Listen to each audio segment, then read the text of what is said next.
जय हिंद साथियों, नमस्कार। कैसे हैं आप सब लोग? उम्मीद है सभी अच्छे हैं, शानदार हैं, लाजवाब, जिंदाबाद हैं और बहुत अच्छी तरीके से, बेहतर तरीके से आप सभी की तैयारी और पढ़ाई चल रही है।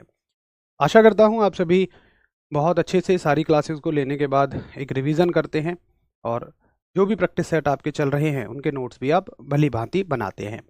बाकी रात एक खुशखबरी आप सभी के लिए आ ही गई है और वो है यूपीएसआई की भर्ती के रूप में। तो जो भी साथी हमारे ग्रेजुएशन जिनकी कंप्लीट हो चुकी है और उम्र सीमा उनकी उस दायरे में आ रही है, तो बहुत एक अच्छा अवसर है। मतलब मैं कहता हूँ कि एक लगभग ये मानिए आप स्टेट में ऑफिसर कैडर की नौकरी है। 4200 ग्रेड पे बहुत ही ज़बरदस्त वाली नौकरी आपकी ये रहेगी और सैलरी से अलग जो आपके नाम के साथ एक शक्ति थोड़ी जुड़ती है, पावर थोड़ी सी जुड़ती है। वर्दी की एक अलग ही पावर होती है। पैसा आप थोड़ा बहुत कम ज़्यादा कहीं भी कमा लेंगे, लेकिन असल में पावर जो होती है वो थोड़ी सी वर्दी वाली, वो इस नौकरी में आपको मिलती है। तो जो भी साथी ग्रेजुएट हैं और जिनकी उम्र सीमा इसमें आ रही है, भाई जी जान लगा दीजिए बिल्कुल यूपीएसआई की भर्ती के लिए। चलिए आगे चलें। तो हम लोग पढ़ रहे थे दाब के बारे में, प्रेशर के बारे में, और प्रेशर में हम लोगों ने कल सीखा द्रव के दाब के बारे में, लिक्विड के प्रेशर के बारे में। तो मेरा आपसे सवाल है कि बताइए, जब किसी भी वस्तु को किसी लिक्विड में नीचे की ओर डुबोया जाता है, जब किसी वस्तु को किसी लिक्विड में नीचे की ओर डुबोया जाता है तो उस पर ऊपर की तरफ एक बल लगता है, फोर्स लगता है। ऊपर की तरफ लगने वाले इस फोर्स को क्या कहते हैं? बताइए। ऊपर की तरफ लगने वाले इस फोर्स का क्या नाम होता है जो लिक्विड के द्वारा वस्तु पर ऊपर की तरफ लगता है? सभी को भाई राधे राधे, नमस्कार। यूपी कांस्टेबल इसके बाद आएगी, यूपीएसआई के बाद यूपी कांस्टेबल आएगी, ऐसा पक्का वादा राज्य सरकार की तरफ से किया गया है। देखना एक बार, प्रकाश भाई का कमेंट है 5 तारीख के बाद की क्लास शो नहीं कर रहा। देखना एक बार, चेक करो। हाँ, बहुत अच्छा उत्तर आप सभी का। और ये उत्तर है बायोंसी फोर्स, यानी कि उत्प्लावन फोर्स। एक बार ना आप सभी सबसे पहले एक काम करो कि ऐसा इसका स्क्रीनशॉट लेके मुझे भेज दो। तब तक आप ना ये काम करो कि जिनको क्लासेस में कोई प्रॉब्लम है वो थोड़ा सा एप्लीकेशन को अपडेट कर लीजिए। एप्लीकेशन अपडेट करते ही आपकी क्लासेस शायद ठीक हो जाएंगी। बड़ा अच्छा उत्तर आप सभी का। और ये लगता है आपका बायोंसी फोर्स, यानी कि उत्प्लावन बल। बल।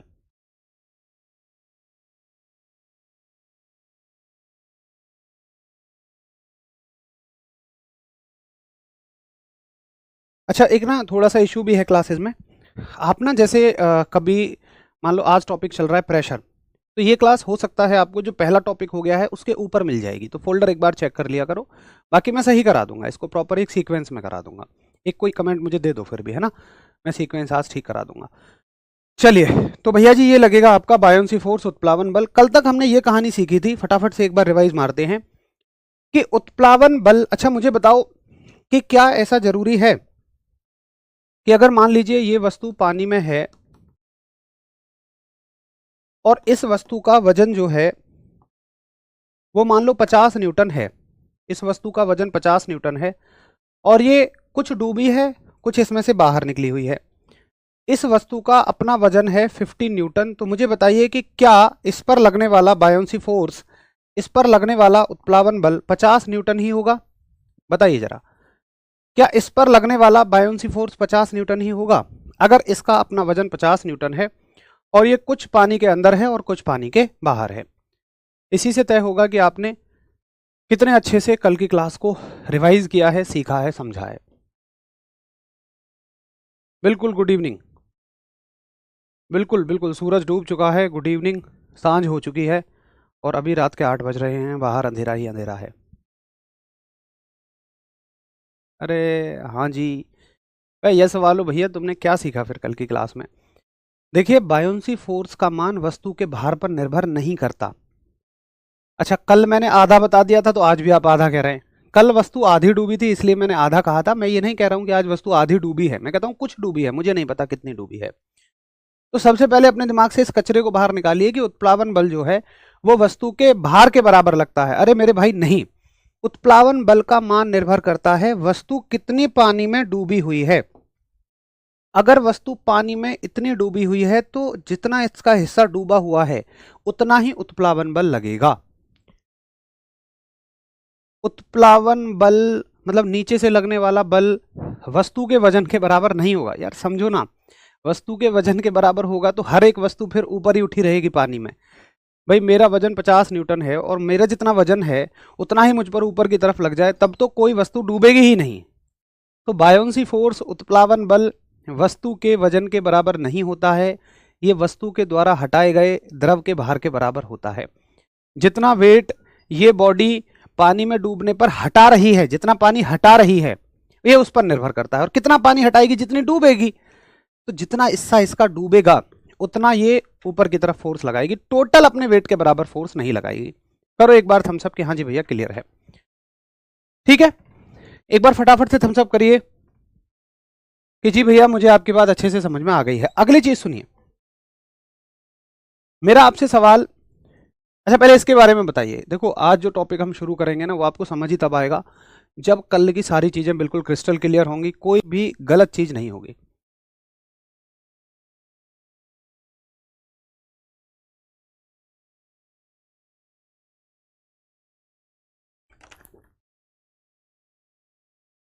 अब देखो एक टॉपिक पढ़ो पहले इसके बीच में कि वस्तु के तैरने के नियम, तैरने के नियम किसके आधार पर, घनत्व के आधार पर, घनत्व के आधार पर, यानी कि laws of flotation based upon density, laws of flotation based upon density. Density के आधार पर, घनत्व के आधार पर वस्तु के तैरने के क्या नियम होते हैं। देखिए तैरने के नियम में शामिल है, अगर आप ये देखना चाहते हैं कि कोई वस्तु किसी भी द्रव में, चाहे मान लीजिए पानी है, उसमें तैरेगी या डूबेगी, तो आपको देखना पड़ेगा कि उस वस्तु का जो घनत्व है, जो डेंसिटी है, वो पानी से ज्यादा है या कम है। डेंसिटी का मतलब भारीपन। अगर भारीपन का सिंपल मतलब क्या है कि अगर 1 लीटर में आप पूरा पानी भर लो और उस वस्तु को भर लो, अगर उस वस्तु का द्रव्यमान पानी से ज़्यादा आया तो उस वस्तु का घनत्व ज़्यादा है, डेंसिटी ज़्यादा है। और अगर उस वस्तु का द्रव्यमान पानी से कम आया तो उसकी डेंसिटी कम है, उसका घनत्व कम है। तो इसी आधार पर हम घनत्व के आधार पर ही वस्तु को हल्का और भारी कहेंगे।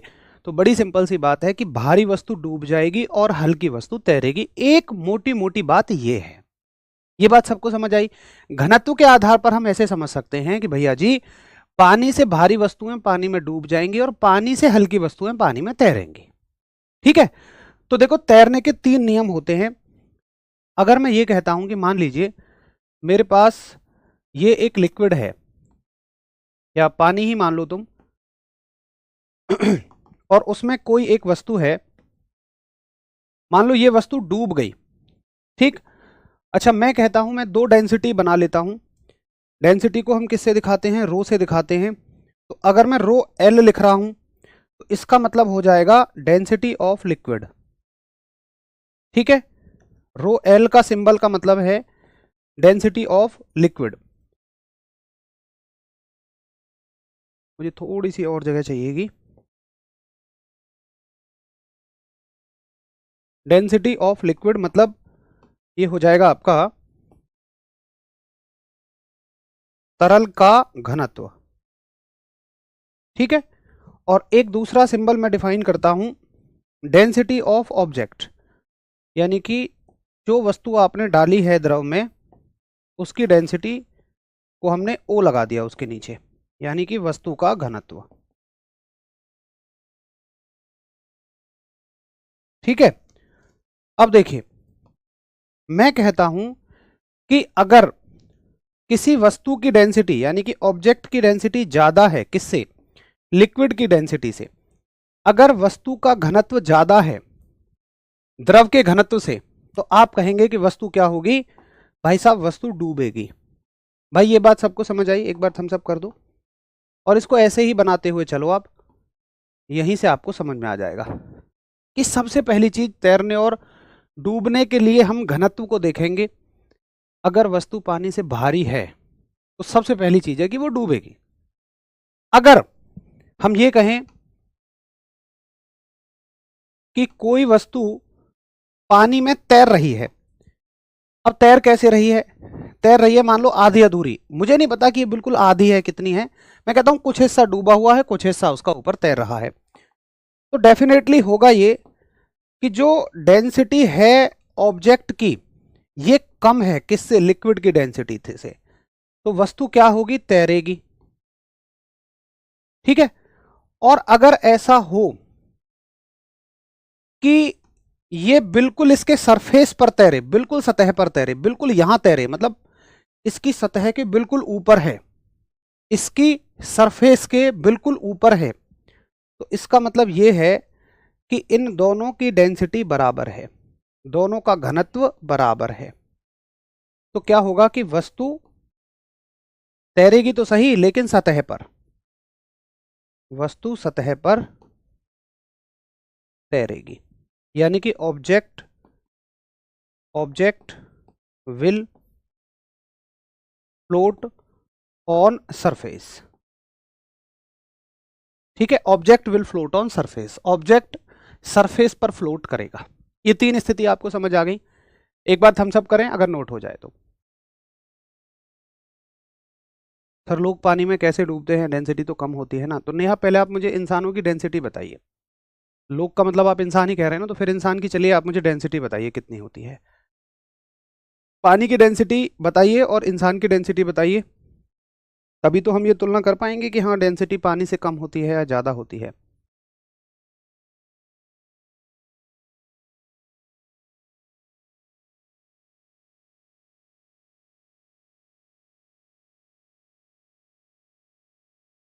एक सवाल बड़ा आता है कि जिंदा इंसान डूबता है, मरा हुआ तैर जाता है।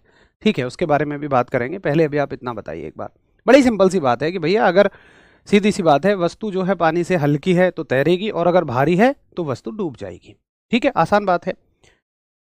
अच्छा, लेकिन यहां एक सवाल उठता है, मुझे बताओ लोहा पानी से हल्का है या भारी है?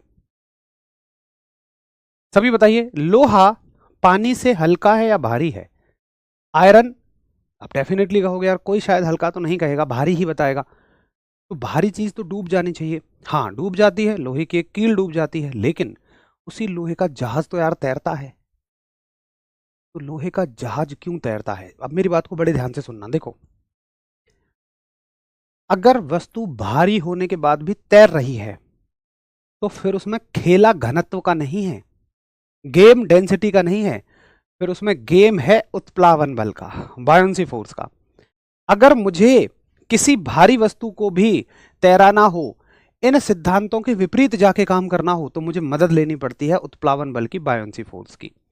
अब देखिए बायोंसी फोर्स की मदद से कैसे हम एक पानी से भी भारी वस्तु को पानी पर तैराएंगे। आओ, सवाल आता है कि लोहे की कील डूब जाती है, एक क्वेश्चन लिख लीजिए आप पेपर में, इसी तरह से आएगा कि लोहे की कील डूब जाती है, लोहे की कील डूब जाती है, परंतु उसी लोहे का बना जहाज, परंतु उसी लोहे का बना जहाज तैरता है। यानी कि nail of iron, iron nail, iron nail sinks while ship of same iron floats, कि पानी का भरा हुआ जो जहाज है वो कैसा है? तैरता है, वो स्विम करता है। क्या कारण है इसका? तो देखो आपको बात समझ में आ गई भाई, डेंसिटी के हिसाब से तो जहाज भी डूब जाना चाहिए, लेकिन वो तैरता है। आखिर इसके पीछे क्या करामात है? भाई रिक्वेस्ट है प्लीज अब इसको सुनना। जहां क्यों की जरूरत नहीं है मैंने नहीं बताया, बट जहां क्यों की जरूरत है वहां हमें सीखना ही पड़ेगा अच्छे से। तो क्यों वाले सवालों को यहां से उत्तर ही तब आप बना पाओगे जब क्यों का उत्तर आप कर लोगे। चलो मैं आपको दिखाता हूं ऐसा क्यों होता है। तो हम एक इमेज उठा लेते हैं, आजा भाई। Ship on water, ship on water. देखो जैसे एक इमेज उठा लेते हैं, मुझे 1 सेकंड का समय दो बस। आजा भाई, आजा आजा दोस्त। ओहो, चलो इसी से काम चला लेंगे हम।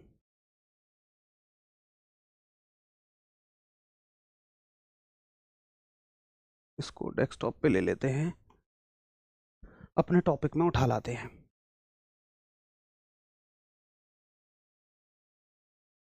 यही होगा, चलो बहुत बढ़िया। देखो इसके बारे में आप समझिए चीज़ों को, थोड़ा सा मैं इसको क्रॉप कर लेता हूं ताकि मेरे काम की चीज़ आ जाए बस। ये लो, देखो जब जहाज पानी में उतरा होगा तो इस जहाज ने कुछ पानी हटाया होगा। जैसे ही जहाज पानी में उतरा होगा तो इस जहाज ने कुछ पानी को हटाया होगा, और वो पानी पहले हटा होगा। और कितना पानी हटा होगा? जितना इस जहाज का हिस्सा पानी में डूबा होगा। बहुत ध्यान से सुनना, जितना इसका वजन है इतना पानी नहीं हटा होगा। जितना हिस्सा जहाज का डूबा होगा उतना ही पानी हटा होगा। और देखिए ऐसा बिल्कुल भी नहीं है कि कोई भी वस्तु अपने वजन के बराबर पानी हटाए, या वजन से ज्यादा पानी हटाए, या वजन से कम पानी हटाए।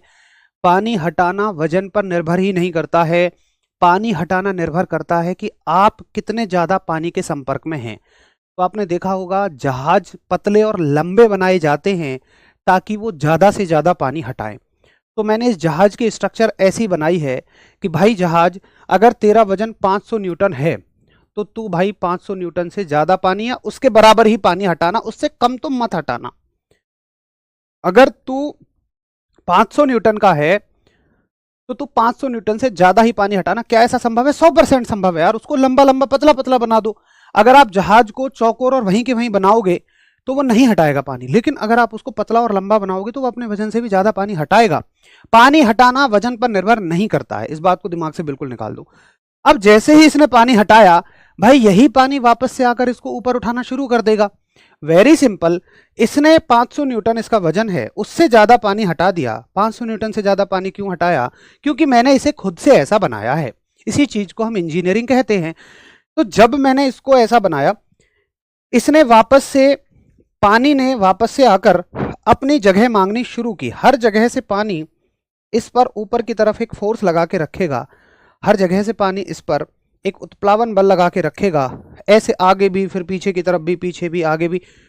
तो ये बल पानी जहाज के भी वजन से ज्यादा हो जाता है या उसके बराबर होता है। अब आप ऐसा मत मानना कि ज्यादा हो जाएगा तो हवा में उड़ा देगा इसको, नहीं। ज्यादा होगा या बराबर होगा तो अधिकतम से अधिकतम इसे सतह पर तैराता रहेगा, डूबने नहीं देगा। तो अब आपको समझ में आया कि जहाज को इस तरह, सारा खेल किसका है? सारा खेल है उत्प्लावन बल का, बायोंसी फोर्स का। अगर आपने बायोंसी फोर्स उस चीज के वजन से ज्यादा कर दिया तो डेफिनेटली वस्तु तैरेगी, चाहे फिर वो हल्की हो या भारी हो। और उत्प्लावन बल को कैसे कंट्रोल करेंगे हम? वस्तु के द्वारा पानी हटवाकर, क्योंकि वही तो उत्प्लावन बल है, वही तो बायोंसी फोर्स है। फटाफट से एक बार बताओ कि हाँ जी समझ में आ गया। अगर जहाज रुक जाए तो क्या डूब जाए? अरे भाई कैसी बात करते हो यार, क्या चलने और रुकने से पानी हटाने का कोई मतलब है? अरे महाराज, वो तो यार रुका हुआ भी पानी हटा रहा है, चलता हुआ भी पानी हटा रहा है। पानी तो वो हर जगह से हटा रहा है। बोलो भाई, क्लियर है सभी को कि हाँ जी भैया मुझे आपकी बात समझ में आ गई?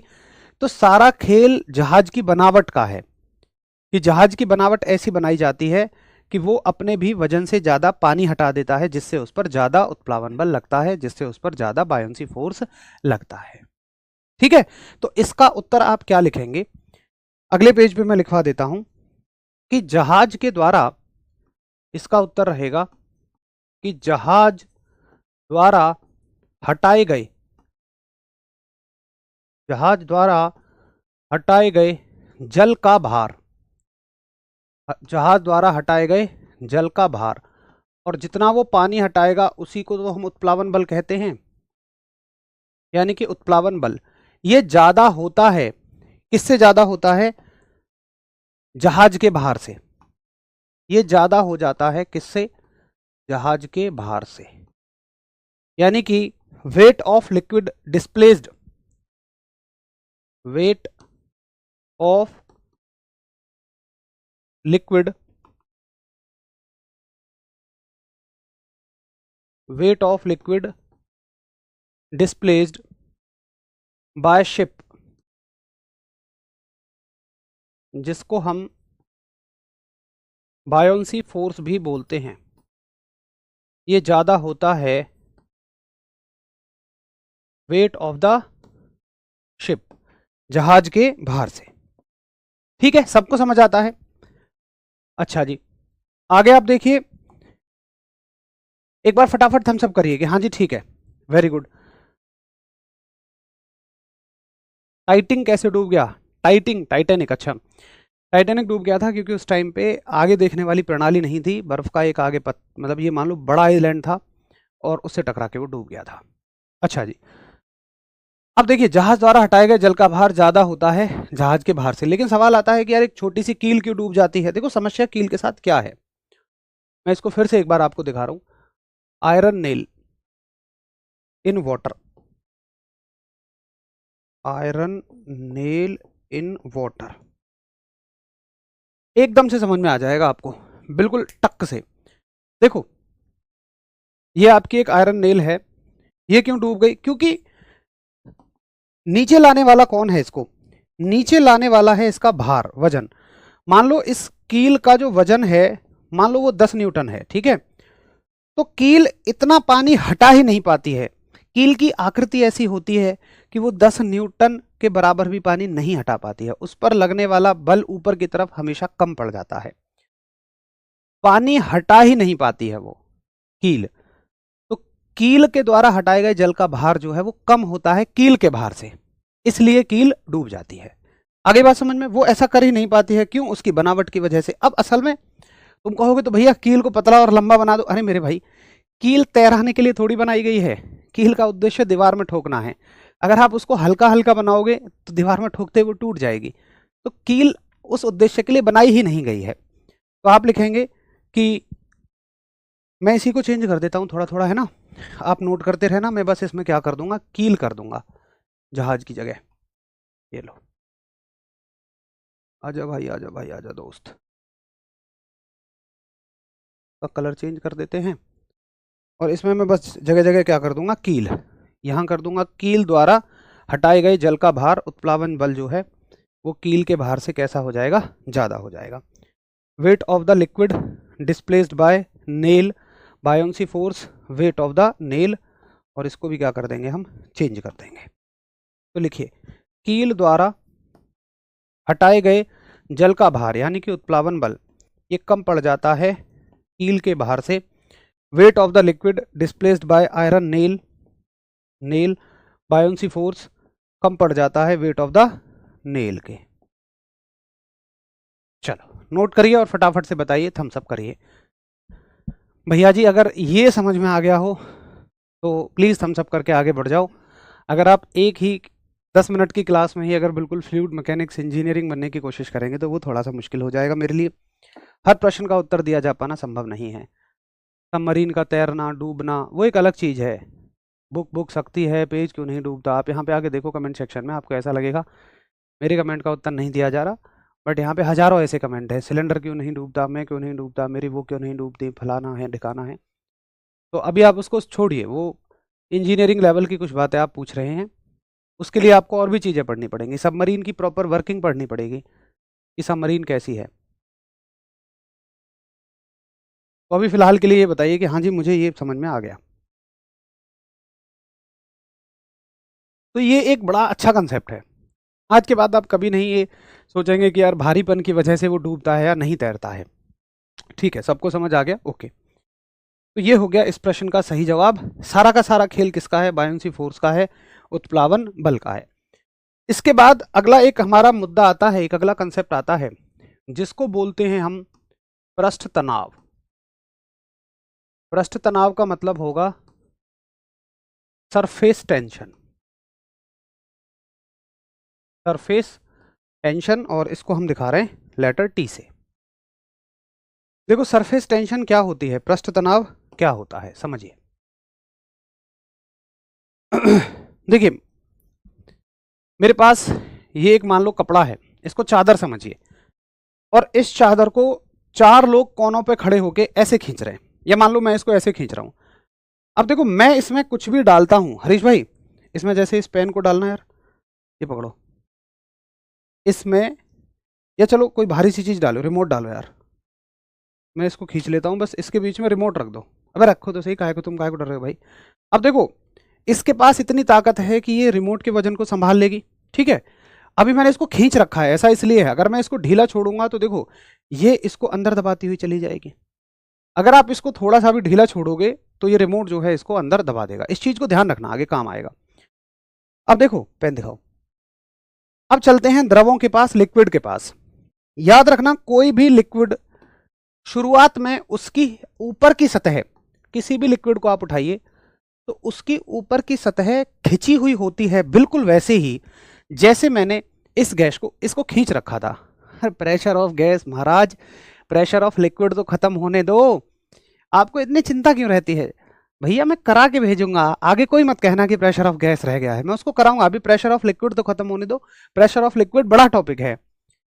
आपको लगता है यार मास्टर ने छोड़ ना दिया हो, तो लिक्विड की पहले सुनो, ऊपर की सरफेस, सारी सरफेस नहीं, ऊपर की सतह बिल्कुल ऐसे ही खिंची होती है जैसे मैंने इस कपड़े को खींच रखा था, ठीक है। तो इस पर क्या लगता है, एक फोर्स लगता है, एक बल लगा हुआ होता है, जिसके कारण ये बिल्कुल ऐसे ही खिंची हुई होती है। ये क्या लगा हुआ है, एक फोर्स लगा हुआ है, बल लगा हुआ है केवल ऊपर की सतह पर, जिसको मैं दिखा रहा हूं F से, ठीक है। ये कितनी लंबाई पर लग रहा है, तो मान लेते हैं ये जो लेंथ है इसकी, ये है L, इसकी जो लेंथ है, इसकी जो लंबाई है, ये है L। तो L लंबाई पर एक फोर्स लगा जिसकी वजह से ये खिंचा हुआ है।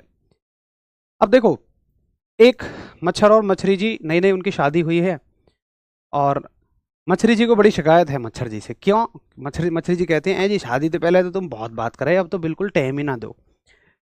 मछली जी बैठी हुई हैं अपना आराम से, नई नवेली दुल्हन की तरह अपने घर में, और मच्छर जी कहीं से आते हैं उड़ते हुए, और मछली जी की वही शिकायत कि जी अब तो तुम हमें टाइम ही ना दो। मच्छर जी कह रहे हैं, अरे तुझे टाइम की पड़ रही है, जल्दी से यहाँ से झोला झंडा उठा भाग ले।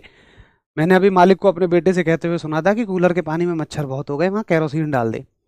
आपको पता है कि केरोसिन से मच्छर नहीं बैठ पाते हैं। क्यों नहीं बैठ पाते हैं? देखो, जैसे ही केरोसिन इसमें डलेगा तो इसकी सतह के बीच से ये जो खिंचाव है, ये जो टेंशन है, ये टूट जाएगी।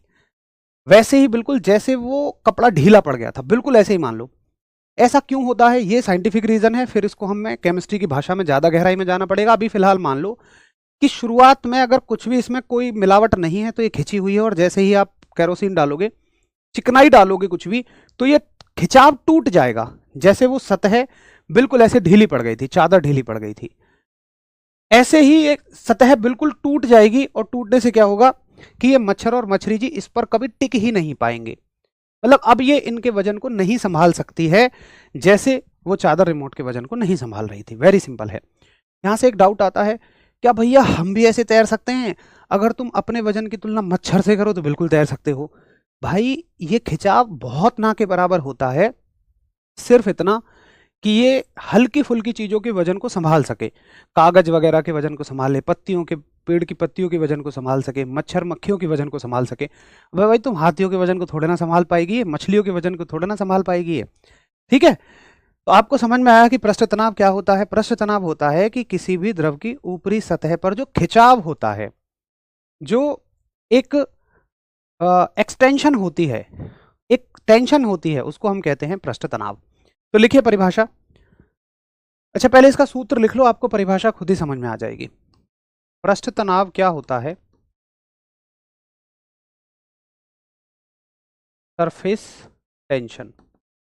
सरफेस टेंशन है कि किसी भी द्रव की ऊपरी सतह पर लगने वाला बल उसकी प्रति एकांक लंबाई पर, उसकी पर यूनिट लेंथ पर।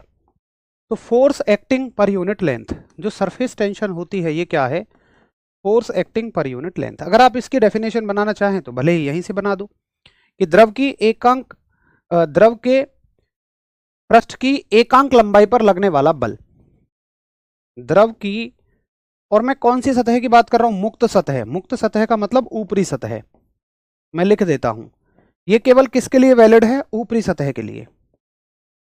द्रव की मुक्त सतह की एकांक लंबाई पर लगने वाला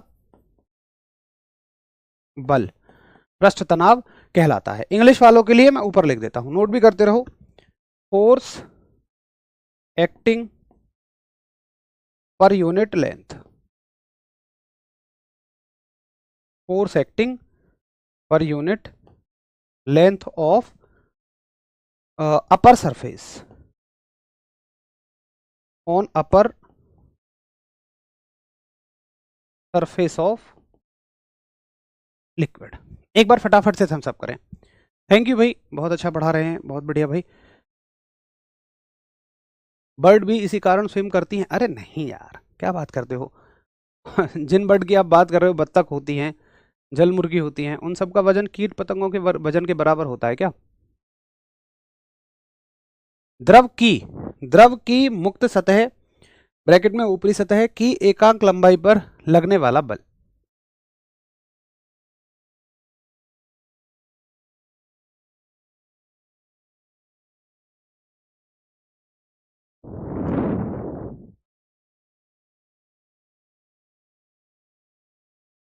चलो, थैंक यू भाई, आप सभी का बहुत सारा आभार। चीजें आपको बेहतर समझ आ रही हैं। फिर से वही चीजें हमें समझना है। पहले हमने समझ लिया, उसका सूत्र बना लिया, सूत्र से परिभाषा बना ली, फिर वही चीज परिभाषा से मात्रक बना देंगे। भाई यहीं से हमारा मात्रक बन जाएगा। मैंने बस ये लिख दिया है, आप मत लिखना, हम डायरेक्टली मात्रक लिखेंगे, यूनिट लिखेंगे। तो भैया जी यूनिट क्या हो जाएगी? इसकी एक ही यूनिट होती है, चाहे सूत्र से कहिए चाहे ऐसा ही कहिए। बल का मात्रक न्यूटन लिखोगे और लंबाई का मात्रक मीटर लिखोगे, तो मात्रक हो जाएगा न्यूटन मीटर इनवर्स। कैसी राशि है? सदिश और अदिश की पहचान प्लस माइनस से कर लो। भाई बल कैसी राशि है? सदिश राशि है, माइनस लिखोगे वेक्टर को। लंबाई अदिश राशि है, स्केलर है, तो आप प्लस लिखोगे। और माइनस प्लस क्या हो जाएगा? माइनस। माइनस का मतलब सदिश राशि, यानी कि ये एक कैसी क्वांटिटी है? ये एक वेक्टर क्वांटिटी हो गई। और सॉरी, लंबाई जो है, ओह माफी चाहूंगा, यहां पर लंबाई का विस्थापन रूप ले रहे होते हैं हम। तो लंबाई एक सदिश राशि है और माइनस माइनस प्लस, उसके चलते ये कैसी क्वांटिटी हो जाएगी?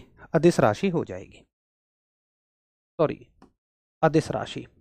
देखो लंबाई तो अदिश भी हो सकती है, सदिश भी। कुछ जगह पर अदिश ली जाती है, कुछ जगह पर सदिश। तो यहाँ पे हम सदिश रूप लेते हैं। कैसे पता चलेगा? वो कोई तरीका नहीं है, आपको याद ही करना है। तो इससे अच्छा इसको याद ही कर लो कि ये एक स्केलर क्वांटिटी होती है।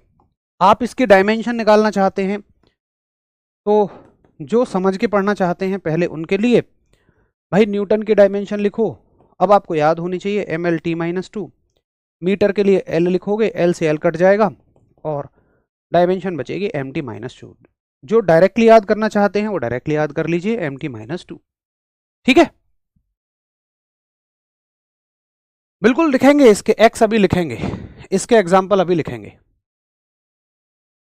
भाई राइटिंग को लेके वैसे तो ऑलमोस्ट सभी ठीक है, बट कुछ एक दो साथियों को समस्या रहती है। तो आप मुझे थोड़ा सा ये बताएं कि मुझे ये सुधार करना चाहिए। मेरे हिसाब से देखो, जो शब्दों के ऊपर डंडा खींचने वाली बात है वो थोड़ा सा मेरी हैबिट ही नहीं है, मैं उसको भूल ही जाता हूँ। मुझे नहीं लगता उससे कोई फ़र्क पड़ता होगा। बाकी पड़ता है तो आप बताइए, मैं और कोशिश करूँगा। बस आप मेरी मदद थोड़ी ये करिए कि आप मुझे बताएं प्रॉपर कि यहाँ सुधार करना है इस चीज़ में प्रॉपर, तो मैं उस चीज़ को थोड़ा सा ज़्यादा ध्यान से करूँगा। तो ये तमाम चीज़ें हमें पढ़नी है। अब इसके हमें कुछ एग्जाम्पल पढ़ने हैं, उसके अलावा इसके आगे फिर हम थोड़ा सा चीज़ों को और सीखेंगे।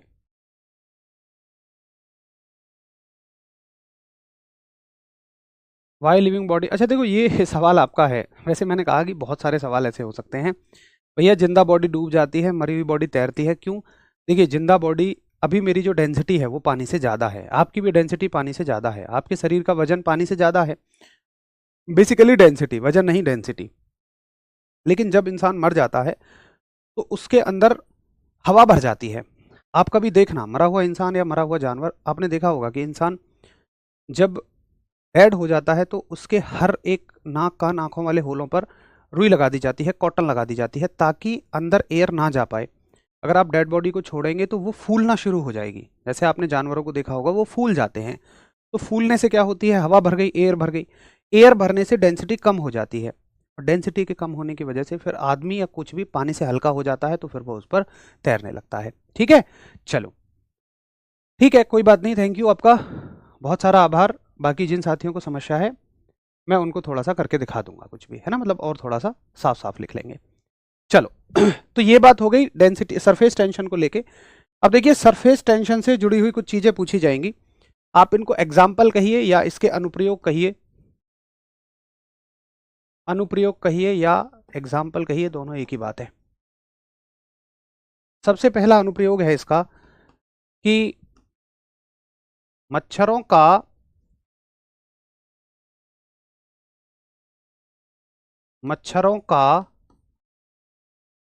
पानी पर तैरना। ठीक है, ये इसका सबसे बड़ा अनुप्रयोग है। सरफेस टेंशन की वजह से तो मच्छर पानी पर तैर पाते हैं, यानी कि फ्लोट तो मत कहिए, स्विमिंग, तैरना तो स्विमिंग हो जाएगा। आप ऐसे कहिए, स्टेइंग कहिए, staying of mosquitoes on on water, पहली चीज। दूसरा, एक सबसे ज्यादा पूछे जाने वाला एग्जाम्पल है इसका, वो है पानी की बूंद का गोल होना। भाई बारिश हो रही है, तो पानी की बूंद गोल ही क्यों बनी, त्रिभुजाकार क्यों नहीं बन गई, बेलनाकार क्यों नहीं बन गई, चपटी क्यों नहीं बन गई, गोलम गोल ही क्यों बनी? इसलिए बनती है क्योंकि देखो, सरफेस टेंशन उसको ना खींचे रखती है, और जब हर साइड से खिंचाव लगेगा ना, तो चीजें अपने आप ही गोल बन जाएंगी। तो आप कहोगे बारिश की बूंद गोल होती है, ये किसके कारण होती है? सरफेस टेंशन के कारण ही। वर्षा की बूंद का बारिश की बूंद का गोल होना, यानी कि spherical shape of rain drop. ठीक है, बारिश की बूंद का गोल होना, ये सभी अनुप्रयोग होते हैं किसके? सरफेस टेंशन के। एक और सरफेस टेंशन का अनुप्रयोग है, जो शेविंग ब्रश होता है। कभी आपने देखा ना हो तो मैं आपको चलो दिखाई देता हूं नहीं तो आप सोचते रह जाओगे क्या है शेविंग ब्रश। शेविंग ब्रश और सरफेस टेंशन के साथ ही दिखाता हूं आपको इसको। सरफेस टेंशन,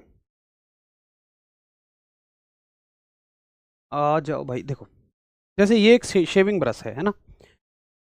आप देखते होंगे, अरे जो दाढ़ी बनाने वाला होता है, आप देखते होंगे कि इनिशियली ऐसा बिखरा बिखरा रहेगा, लेकिन जैसे ही इसे आप पानी में डुबोकर निकाल दोगे, तो इसके जो हेयर्स हैं, जो बाल हैं, जो रेशे हैं, वो आपस में चिपक जाते हैं। किसकी वजह से? सरफेस टेंशन की वजह से।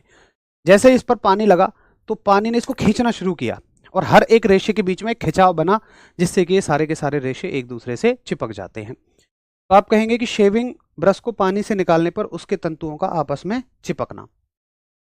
हिंदी में लिखेंगे शेविंग ब्रश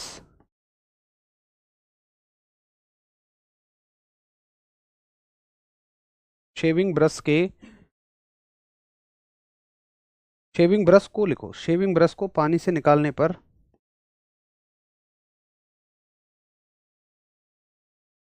पानी से निकालने पर उसके तंतुओं का आपस में चिपक जाना, उसके तंतुओं का आपस में चिपक जाना, यानी कि स्टिकिंग ऑफ स्टिकिंग ऑफ, उसके लिए क्या कहेंगे? रेशे के लिए क्या कहेंगे? एक इंग्लिश का शब्द बताओ अच्छा सा रेशे के लिए। स्टिकिंग ऑफ, मैंने खाली जगह छोड़ दी, of shaving brush on getting out from water, पानी से बाहर निकालने पर रेशे के लिए एक शब्द बताओ सभी इंग्लिश वाले जो भी हैं। ठीक है, तो ये सभी को समझ में आ गए। ये सारे के सारे सरफेस टेंशन की वजह से है, ये सब कुछ पृष्ठ तनाव की वजह से होता है। एक बार थम्स अप करें अगर आपको समझ में आ गया हो तो।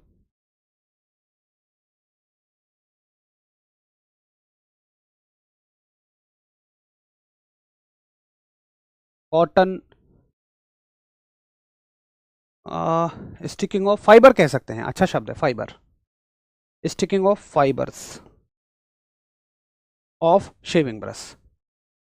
अच्छा मैंने ब्रस्ट लिख दिया, ब्रश कैसे कर लो इसको। चलो एक बार थम्स अप करिए सभी, थैंक यू। फाइबर अच्छा शब्द है, अच्छी इंग्लिश है आप लोगों की, वेरी गुड। ठीक है, अब देखो एक सवाल आता है कि मच्छरों का पानी पर तैरना सही तो है, staying of mosquitoes on water, सही है। अब बात आती है कि पृष्ठ तनाव को कम कैसे किया जाता है, सरफेस टेंशन को कम कैसे कर सकते हैं। तो देखो सरफेस टेंशन को कम करने का तरीका है, या तो आप उसमें कोई चिकनाई की चीज़ मिला दो पानी में। चिकनाई की चीज़ में शामिल हो सकता है, जैसे आप चाहो तो भाई मिट्टी का तेल मिलाइए, मिट्टी के तेल से थोड़ी स्मेल भी हो जाती है तो बाकी कीट पतंग भी नहीं आते हैं। बाकी आप मिला कुछ भी सकते हैं, चाहे उसमें ग्रीस मिला दीजिए, चाहे उसमें सरसों का तेल मिलाइए। इवन जो डिटर्जेंट होता है, सर्फ होता है, वो भी चिकना होता है ना, तो डिटर्जेंट पाउडर आप डालेंगे तब भी सरफेस टेंशन कम हो जाएगी। तो कोई भी चिकनाई वाली चीज़ आप मिलाएंगे तो पानी का सरफेस टेंशन कम हो जाएगा। उसके अलावा अगर आप पानी को गर्म करेंगे, अगर आप पानी को हीट करेंगे तब भी सरफेस टेंशन कम ही हो जाएगी। गर्म करने से भी पृष्ठ तनाव कम हो जाता है। तो इससे जुड़ा हुआ अगला मुद्दा है कि पृष्ठ तनाव कम करने के, पृष्ठ तनाव कम करने के उपाय, methods to reduce surface tension, methods to reduce surface tension, पृष्ठ तनाव को कम करने के उपाय।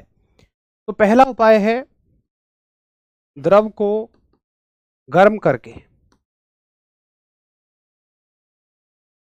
यानी कि ऑन हीटिंग द लिक्विड। ठीक, दूसरा उपाय है चिकनाई मिलाकर,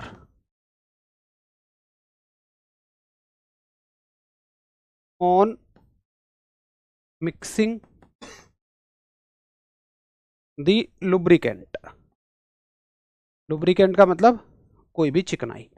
तो ये तमाम चीजें लिक्विड के सरफेस टेंशन को कम कर देती हैं, पृष्ठ तनाव को कम कर देती हैं। तो आज के मुद्दे को यहीं तक रहने देते हैं। अभी इसमें एक दो टॉपिक और बचे हुए हैं, जैसे केशिकात्व है, उसके अलावा बर्नौली साहब की थ्योरम है, और फिर आएंगे हम गैसों के दाब पे, आपके सबसे प्यारे टॉपिक जो बिल्कुल यहाँ पे अटका हुआ पड़ा है। भैया गैसों का दाब नहीं पढ़ाया, पहले लिक्विड को तो ख़त्म कर लो, उसके बाद चलेंगे हम। अभी इसमें एक दो चीज़ें और हमें पढ़नी है। तो कोई समस्या बताइए, कोई दिक्कत समस्या हो तो बताएं, नहीं तो फिर हम लोग इस क्लास को एंड करें। और मैं आपसे उम्मीद करूंगा अच्छे से आप बढ़िया से रिवाइज करके आएंगे। भैया दिल्ली जल बोर्ड में वैकेंसी कब आएगी? मनोज कुमार, अभी जूनियर इंजीनियर की दिल्ली जल बोर्ड में इलेक्ट्रिकल एंड मैकेनिकल की वैकेंसी आई हुई है, 50 वैकेंसी पूरी आई हुई हैं, चाहे तो आप उसमें फॉर्म भर सकते हैं।